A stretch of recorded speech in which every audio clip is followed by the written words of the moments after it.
Okay, good morning mga tatad, no? Welcome back to my channel. Another day, another pagtitinda na naman tayo.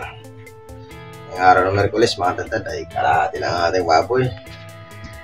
Siyempre mga tatad, pag kalahati lang ang baboy natin, alam na mayroon tayong papaupos. Kaya yun ang abangan mo. At kung bago ka lang sa aking channel, huwag mo na kalimutan mag-subscribe. Click mo na yung notification bell para updated tayo sa ating mga susunod ng mga videos na ating mga ginagawa dito sa Medshop na mga discarded tindero. Yes, mapagpalang araw. And God bless us all.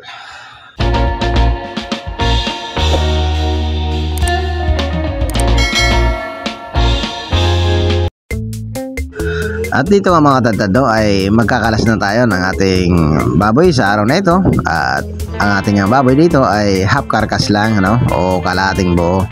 Gawa ng mayroon tayong ipapaubos mga tatad. Mayroon kasi kaming mga nakaraan na tira. Kaya ito, nag-control muna tayo ng katay. At ito nga lang mga pinakatay ko, no.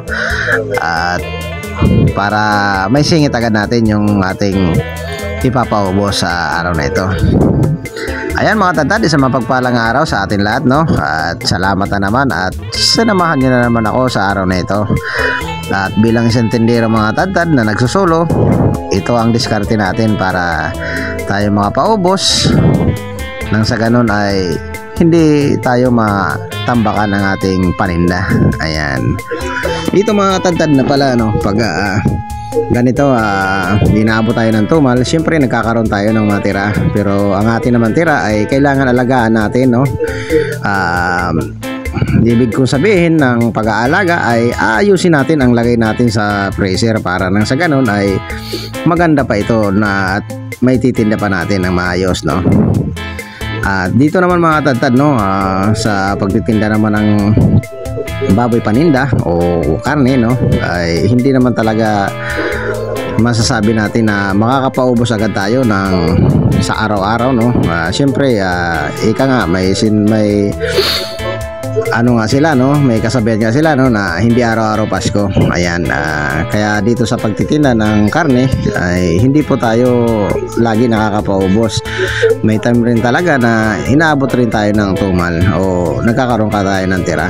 Kaya ngayon mga tatad, ito ang pinakatay ko muna, no. Kalahati lang muna kasi may papaubos na tayo.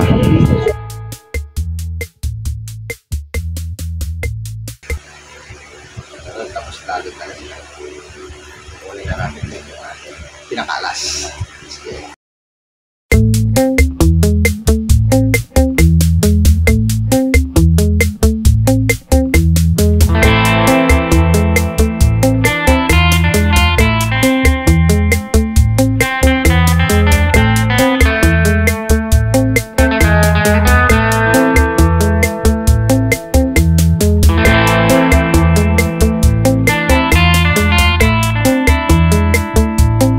At dito mga tatad nun ay dumating na rin ang ating isda. At ito nga, nag-display na rin tayo ng manok. At para nang sa ganun ay ang unang customer natin na gusto ng manok, mayroon na rin tayo dyan mga tatad. Dito talaga, no, ay inuuna ko talaga mag-display dito ang manok or isda, no. Kasi dito mga tatad, no, sa hindi pa nakakalam dyan, ano, ay may isda rin pala tayo dito. Pero ang isda natin dito mga tatad ay bangus tilapia lang. At dito nga mga tatado ay kanya-kanya rin tayo estilo ng pag-chop o paghahanda ng ating manok paninda, no? At dito nga, ganito ako mag-slice ng ating paninda. Hinihiwalay ko yung hita, pitso at pakpak mga tatad, no? Dito naman, no, ay napakadali lang nito i-display, no, para dyan sa ating mga baguang butcher, no, o baguang katindero natin. Ayan, napakadali lang pag manok, no. Kahit na ito ano, tingin-tingin lang, madali lang ito i-display. Ayan. At dito mga tatado, paghihiwalay na natin yung limpo at saka pork chop dito sa ating dumating nga kagabi ito, no. Hindi na natin itinda gawa ng alanganing oras na nga ang dating. Pasara na tayo nang dumating ito, no, na ating pahabol kagabi. Kaya ito ngayon natin isising ito o ititinda na agad natin ito mga tatad.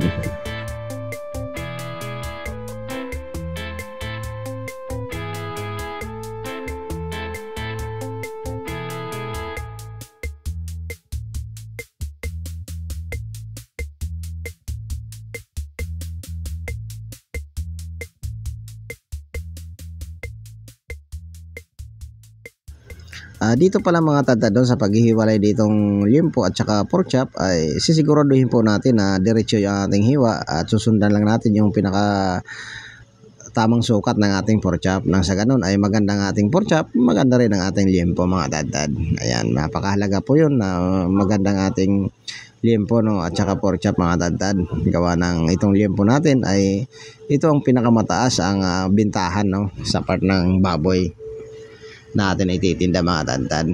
At dito nga talagang nililinis ko muna ng maayos bago natin i-display o ibenta yung ating karne mga tadtad. Nang sa ganun ay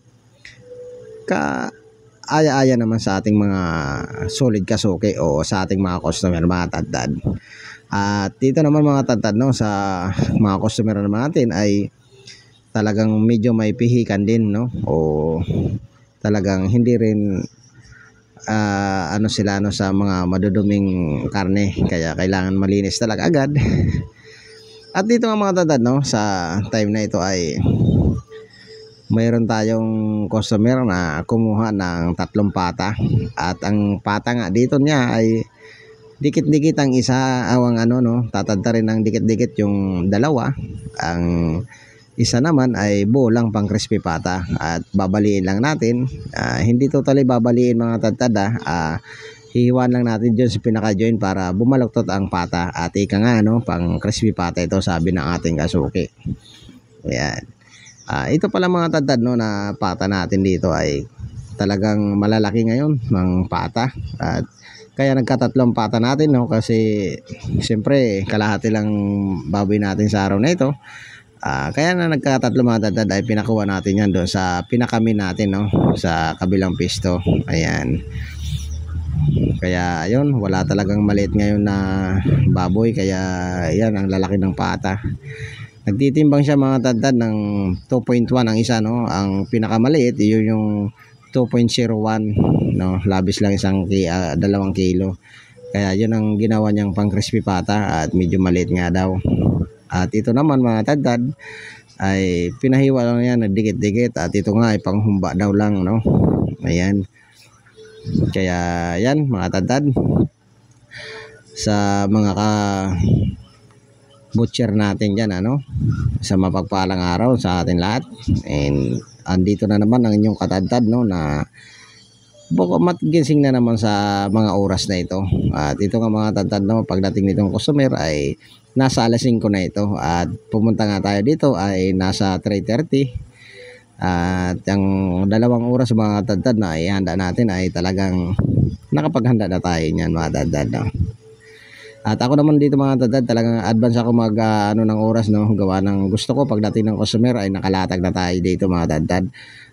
Pinapabukas tayo dito ng ating butihing amo no ng alas 5, pero ako napunta ko talaga mga tadtad mga 3:30 or alas 4. Nang sa ganun ay maaga tayo nakapaghanda kasi dito mga tadtad ay ayaw ko yung nagkakasabay yung pagdi-display natin at saka yung mga oras ng bilihan ano mga tadtad. Kaya gusto ko mga tadtad pagdating ng customer ay nakapaglatag na tayo o nakapag-display na tayo mga tadtad. Ayan, isa yan sa akin diskarte din no, parang sa ganun ay hindi tayo na ano sa ating ititinda, hindi tayo natatambakan ng ating pan-display.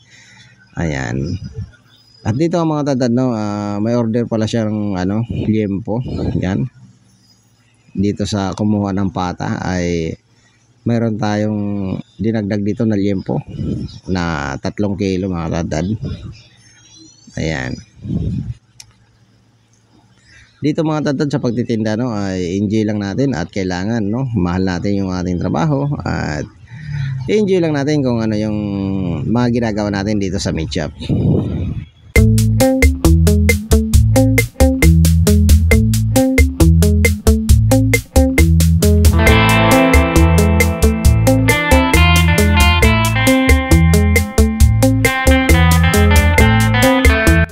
Dito naman mga katadtad no ay mag-i-slice na tayo ng liempo.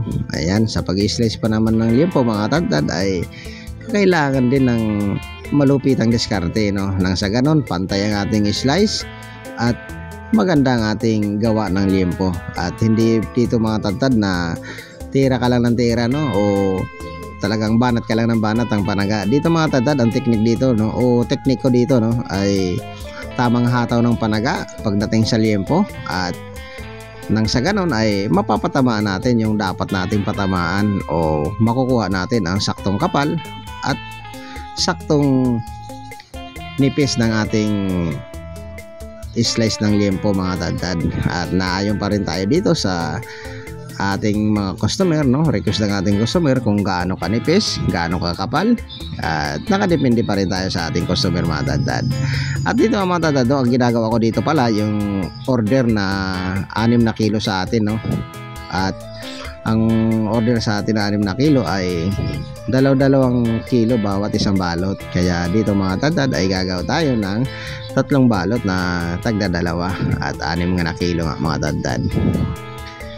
Ito yung liempo mga tadtad, no, na order sa atin sa tuwing ganitong araw mga tadtad, ay linalagay lang muna natin ito sa freezer ng sa hapon pa kasi ito kukunin mga tadtad, kaya hinihiwa ko na agad sa umaga nang sa ganun ay hindi maubusan o hindi natin makalimutan. Minsan rin kasi mga tadtad ay makakalimutin na rin tayo, no, kaya yun, inuuna na agad natin yung mga pa-order natin bago pa tayo mag gawa ng iba, no. Yan. Dito sa mga tadtad, no, bilang nagsusulong tindero ay talagang kailangan talaga natin ng kakaibang diskarte o karagdagan diskarte sa pagtitinda. Nang sa ganun ay ika nga atin lahat, no. Lalong-lalo na may bangos tilapia tayo, kaya ayun, kinakailangan talaga dito ng mahabang pasensya at sipag at tiyaga mga katadtad. Ayan, yan lang may share ko sa inyo mga tadtad. At ako nga naman mga tadtad, bilang isang tindero o chopper, ay itong mga pinapakita ko sa inyo o binabahagi ko sa inyo, ito yung mga naging karanasan natin mga nakaraang taon o sa mahabang panahon mga tadtad.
At dito nga mga tadtad, no, liwanag na, no, at ito nga oras na ng bilihan mga tadtad, at ito ang nakaka-excite at nakakatuwang pangyayari mga tadtad o nakakaganang magtinda mga tadtad pag ganito, no, na marami na namimili.